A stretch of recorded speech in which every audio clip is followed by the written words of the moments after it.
විශ්වාස කරන එකක් නෑ. ඒ තරම් විශිෂ්ට මාධ්‍ය වේදී රාශියක් එතෙන් ඒක රාශියලා හිටියා.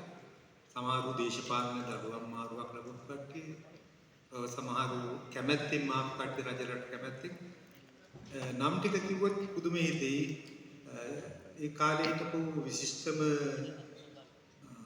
ප්‍රවෘත්ති නිවේදකයා සිරිල් රාජවංශ මහත්තයා, කුලසේන පොන්සේකා මහත්තයා, ස්වර්ණශ්‍රී බණ්ඩාර, ප්‍රේම කීර්තිදාස මහත්තයා, ගුණදාස කපුගේ මහත්තයා, විජයානන්ද ජයවීර මහත්තයා, ඩී.එස්. දයාරත්න මහත්තයා, සේන ගුණසේකර මහත්තයා, නිව්ටන් ගුණසේකර, කපුගේ මහත්තයා මම කිව්වනේ. මේ වාගේ විශිෂ්ට මාධ්‍ය වේදීන් ඇසුරේ තමයි අපිට වැඩ කරන්න ලැබුණේ.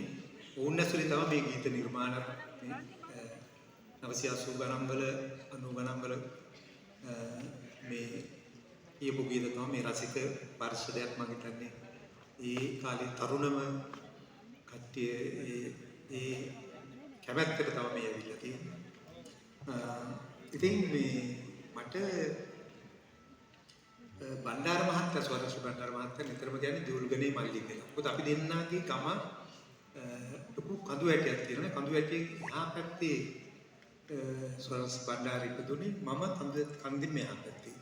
අපි දෙන්නාට කන්ද උඩට වැටෙන වැහි බිත්තුව දෙකට කැඩිලා තමයි මේ පැත්තට යන කොටසක් අනිත් කොටස මට එන්නේ.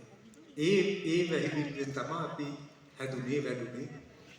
ඉතින් මේ බණ්ඩාර මහත්තයා රජරට දෙවියන් කාලේ මට හැම වෙලාවෙම දියුල්ගනේ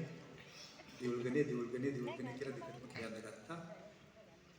මටත් හිතුණා මේ මගේ අර දුෂ්කර ගම්මානේ නමට ඇතුල් කරන්න කියලා. එහෙම කියලා කරුණාරත්න දියුල්ගනේ කිව්වා. ඔන්න එච්.එම්. කරුණාරත්න දියුල්ගනේ වෙච්ච විදිය. ඊට පස්සේ අපේ ජීවිතවලට බොහොම නිරතුරුවම බැඳිච්ච වදන් පෙළක් එකතු කරපු ගීතයක් ඔබට ගයන්න යන්නේ.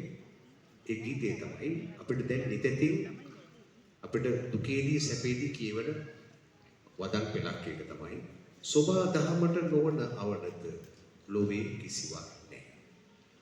මේක කොහොමද පල්ලේගම හේමරතන ස්වාමීන් වහන්සේගේ ගීත රචනය. කලුන් මේ අපි අපේ සාහිත්‍ය ඉතිහාසයේ